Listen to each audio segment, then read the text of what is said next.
the roster construction part, and I try and be honest with myself, because when was it announced? Well, the first group was announced long ago when we knew it was Sid and McDavid, the first 6 or whatever. Yeah. And Braden Point was going to be part of that group, and was part of that group, was going to be part of this team, but obviously couldn't. And then it was December 31st where the rest of the squad was named. Mm-hmm. So we were sitting there, boy, Matthew Schaefer would be fun to have. Yep. Well, on December 30th, would you have? Were we that in love with the 18-year-old that he was going to be there? See, I don't know that you were. Well, we have the show. It's on YouTube. I'm just trying to be honest, because it's so easy to be a Monday morning quarterback. Say, I wanted this and I wanted that. I mean, we love the kid, but were we really lobbying for the 18-year-old? In November, we talked with Noodles about Bedard and Celebrini. Okay. And so it's not crazy to suggest that by the end of December, we're talking about Schaefer because he's been on a heater before January. I don't know if we had a segment where we lobbied for him, but if you let me guess, I think all 3 of us would have taken him over Travis Sanheim. Would you feel comfortable with that guess of mine or no? Yes. I'm just trying to be fair. I know you are, and I'm trying to be 31st. But what's your overall concern? Because you keep going back to roster construction, and you want to have a debate about it. It's like, well, and I'm not stepping on it. I'm just hosting a show. I'm just trying to. Okay, and I'm just saying that we've kind of explained that you could take 2 teams from Canada, and you might have just the hole in the fly in the ointment would be your goaltending. But if you got Kemper on another Canadian team, can you say that when the one team that you thought was best lost? Yes, because it would still be better than France and Italy. And you're telling me that a second Canadian team wouldn't be as good as Slovakia? Yeah. Oh, okay. Absolutely. The point I'm getting at is that you're bronze game. There's never a clear cut. Let's call it. How many guys did they take? 24? 25. Okay. So there's never going to be a clear cut 25. You've gone to kids evaluations. If you're in tier 1 and you're at the bottom of the group and the top of tier 2 group, picking out the same. They're the same player. Yeah, we're not debating between McDavid and Bennett, right? Like these aren't the debates. Yeah, it's Tom Wilson versus Bennett versus Cirelli versus I get it. I'm totally with you. We could totally pull up 10 other guys that could have been on Team Canada and maybe should have been. Schaefer, Bedard. You go younger, bring a Wyatt Johnston. Like there's Jacob Chikrin's got 20 goals already on the blue line, on a blue line where we're like, geez, they could use a few more puck movers.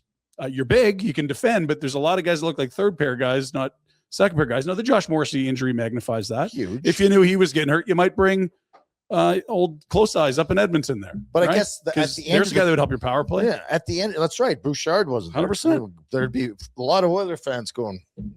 And if he's just there as an 8, only in his insurance, if your power play guy gets hurt, I like that strategy. You want Bouchard on that last power play at the end of the game? You sure would. Yesterday. When you lose Morrissey the first game of the year, could Bouchard help you more? I think he could. Oh my gosh, it's hard. I know it's hard. But it doesn't matter. I'm getting they don't at seem is good enough to they win. did not lose this tournament because they picked the wrong roster.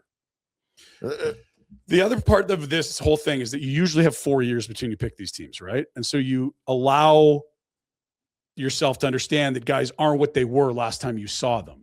Like, oh, in 02, I really like this guy. Let's bring him to 06. And it's like, well, it's 4 years later. Or like clearly he's not in his prime anymore. They built this team a year ago. And so Ty just kind of went to the guys that were there. And so if they were picking this team and there wasn't 4 nations, I think Jacob Chikrin gets in there ahead of some guys that were, but it's like, well, they were just on this team last year. It was only 12 months ago. Yeah. They have a bond. They have a culture. They won the thing. Let's just bring the guys back. I guess what I only bring up roster construction, not to say go back and you win. It's not. It's just now that the tournament's over. Who impressed you? Who didn't impress? There were some quiet bodies. I thought Thomas Harley was massive for me because last year in 4 nations, I was like, "Holy, this guy is going to be a massive superstar," and you didn't. He wasn't that. You didn't notice him. Yeah. And for me, Celebrini, if we weren't sure that he was a superstar already, I feel like he locked in. He led the tournament in scoring chances. It's crazy. He could have 9 goals last 3 games. The poor guy was snake bitten, crying at the end. You're like, I feel for this kid so bad. He is such a weapon. He's 19. It's amazing. I think they'll use pen when they write his name down. Not. And to your point on roster construction, are you more open-minded about taking a teenager after seeing that? because I wouldn't be surprised if Matthew Schaefer looked like a star in this tournament either. The way he moves. Oh, yeah. And it's a 3-on-3 to break ties in overtime. I could use that guy. Yeah. You see him the night Austin Matthews broke the record for goals as a Leaf.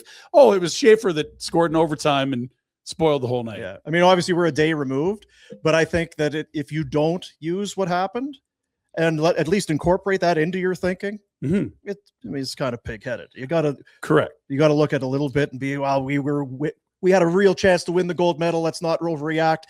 But at the same time, through the round robin and into the quarterfinals and semis, we could have used this. They were dominant. The round robin was not. They slobber knocked. I just don't think that you will ever. If you win, you're shutting up about it because we picked the right, and they were a quarter inch away from winning. I just don't think that you can ever not have that debate.